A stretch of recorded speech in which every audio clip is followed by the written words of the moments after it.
dans le prochain épisode de Demain nous appartient. Tandis que Victor reçoit un coup de fil anonyme, Ben frappe son père. De son côté, Franck continue d'agacer Sandrine. Attention, les paragraphes qui suivent contiennent des spoilers sur l'épisode de Demain nous appartient diffusé demain soir sur TF1.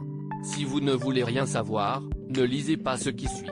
Jeudi 17 décembre dans Demain nous appartient.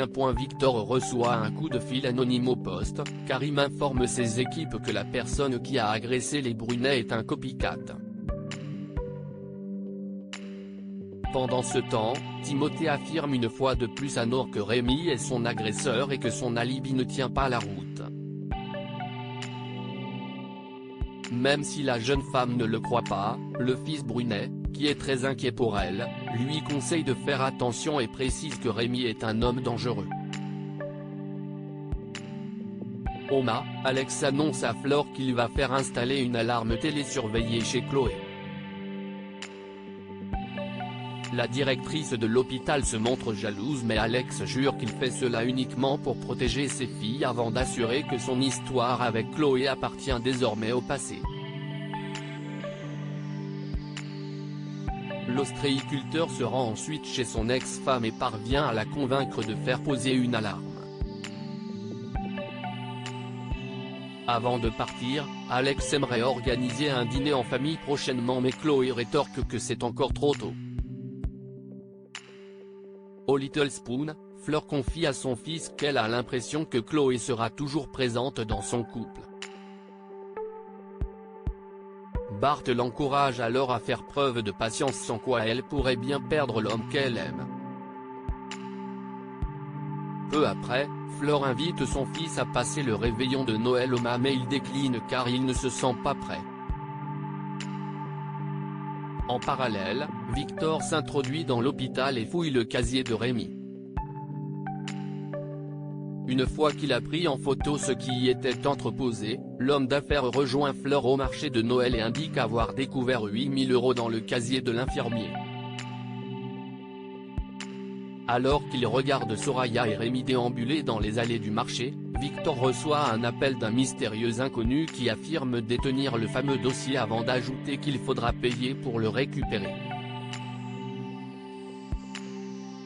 Ben frappe son père dans la matinée, Sacha est bien déterminé à tourner sa vidéo pour participer à la cagnotte de Solène.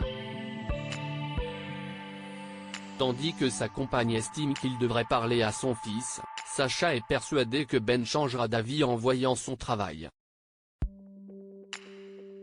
Seulement, Clémentine n'en est pas si sûre et fait promettre à son compagnon de la laisser parler à Ben avant.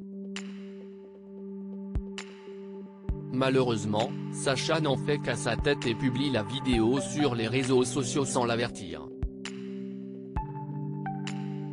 Lorsque Ben s'en aperçoit, il débarque fou de rage au Spoon et reproche à son père de vouloir se mettre en avant. Sacha a beau essayer de le raisonner, le jeune homme s'emporte violemment et lui donne un coup de tête. À l'hôpital, Sacha fait panser ses blessures et Clémentine, qui juge son comportement problématique, lui reproche d'envenimer la situation. Toutefois, Sacha entend réparer ses erreurs en reprenant sa place de père que son fils le veuille ou non. Plus tard, Ben demande pardon à son père.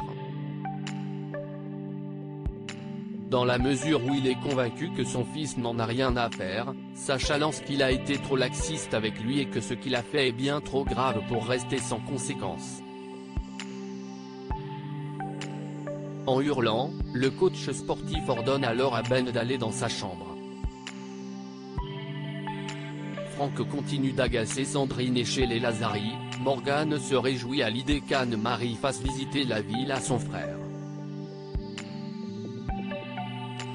Lorsque Sandrine évoque le côté frimeur de Franck, Morgane répond que son frère a toujours été très généreux dans la vie et qu'elle finira par l'adorer.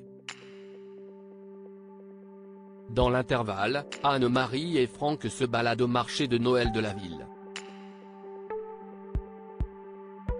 Tandis que Franck voudrait la remercier en lui offrant des bougies parfumées qu'elle a repérées sur un stand, Anne-Marie refuse mais consent toutefois à boire un verre de vin chaud en sa compagnie. Quand Franck l'interroge sur les tensions qui existent entre elle et sa fille, Anne-Marie confie que c'est un sujet encore douloureux pour elle et avoue ensuite avoir eu beaucoup de mal à accueillir Morgane dans sa famille. Compréhensif, le conseiller financier confesse à son tour que cela n'a pas été évident pour lui non plus d'accepter la transition de Morgane, notamment par rapport au regard cruel de la société. Mais pour lui, le plus important est que Morgane et Sandrine s'aiment, ce à quoi Anne-Marie acquiesce timidement. En fin de journée, Anne-Marie et Arthur s'apprêtent à aller dîner au restaurant quand un livreur apporte un paquet rempli de bougies parfumées de la part de Franck. Une attention qui redonne le sourire à la sexagénaire.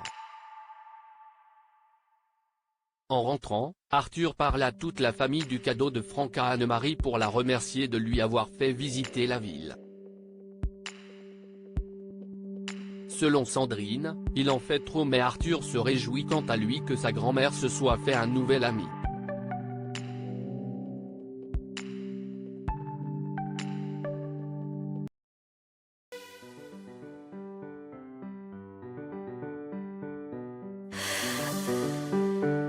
The